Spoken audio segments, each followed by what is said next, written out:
Patriots of era, Protestants and Catholics, Loyalists and Nationalists, North and South, 32 counties united. But who speaks for the Irish? What was our Minister for Justice, Jim O'Callaghan, thinking? That's the burning question across the hills of Donegal today. We've learned that the role of Peace Commissioner, an honour traditionally reserved for respected, rooted Irish citizens, has just been handed to a man from India. Yes, folks, Mr. Ajit Dharmajam, a software engineer based in Kilkenny. Now, let's be clear, folks, this is not about race, it's about representation. It's about what it means to belong to a people, a place and a nation. We say no more. We call for transparency in this process. We demand to know how many Irish-born candidates were considered, what criteria are being used and who sets them. And above all, we Irish demand that Irish voices to be heard in Wexford, Donegal, Cork, Athlone, Kerry, Coleraine, Dublin and Monaghan and beyond this island, not silenced, not sidelined and not replaced. Donegal has no strange shortage of decent, upstanding Irish women and Irish men who have given their lives to their communities. Guards, teachers, nurses, farmers, public servants, housewives, GAA coaches. So why have they all been overlooked? Why in this Ireland, our Ireland, does it seem that the Irish count for less and less every day? This is the kind of decision that chips away at identity, at trust and what we call home. The Peace Commissioner is more than a title.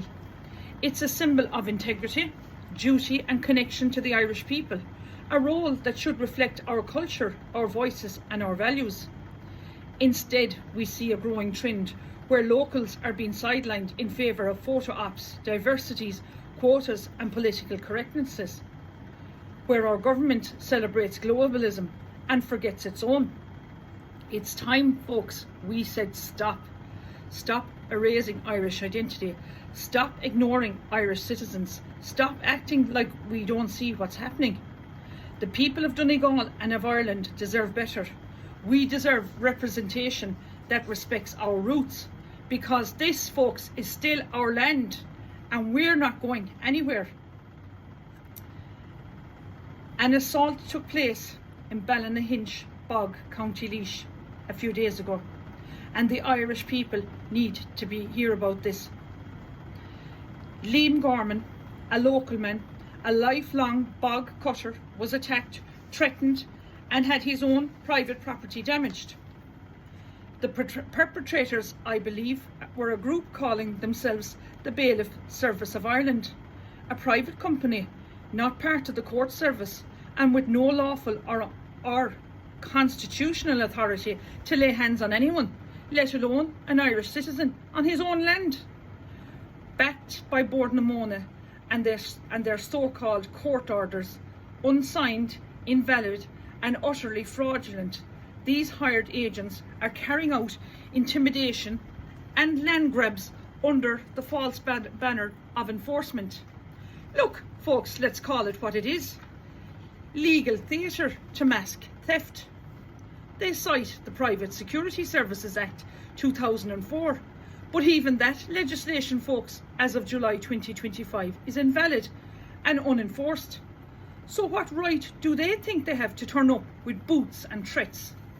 On their own website, the Bailiff Service of Ireland openly advertises services like peaceful repossessions, animal and livestock removal and civil enforcements.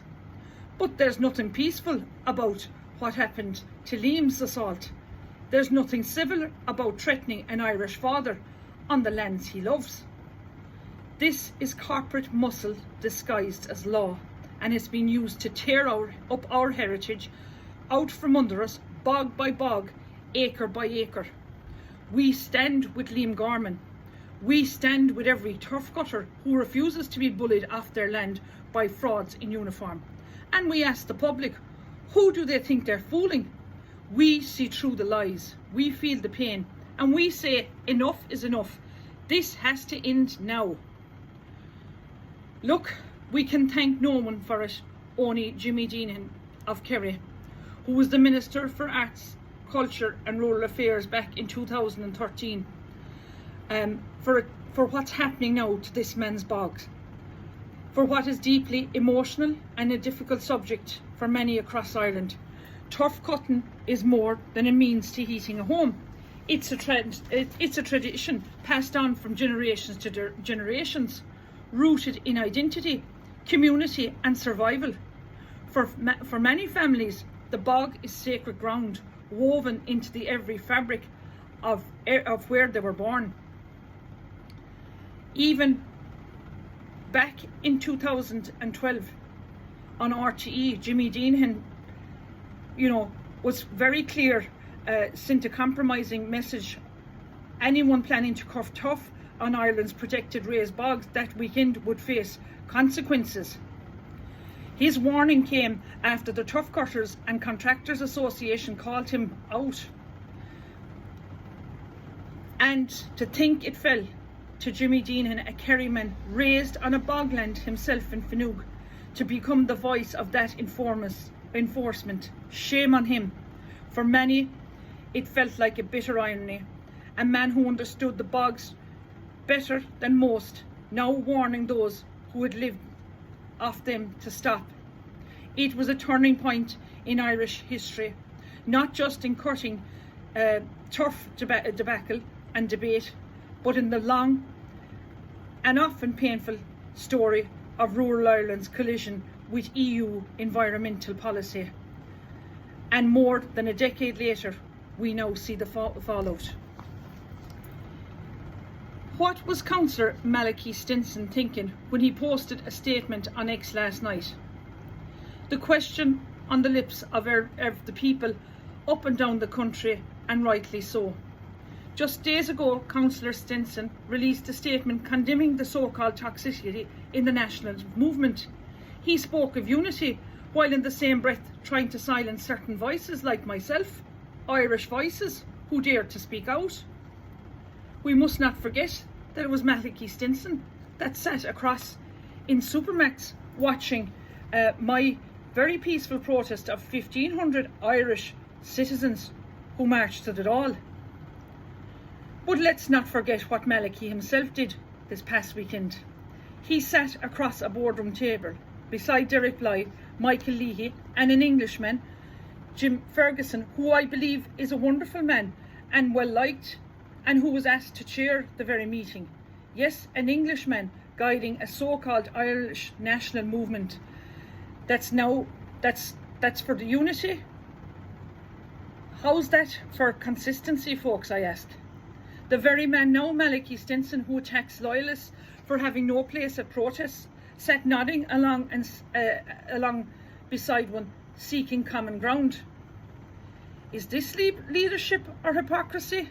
The Irish people are not blind. We see the double standards. We see the threats of no platforming, an attempt to control and divide. We see the egos, the gatekeeping and the arrogance. And now I'm asking, what does Malachy Stinson really speak for?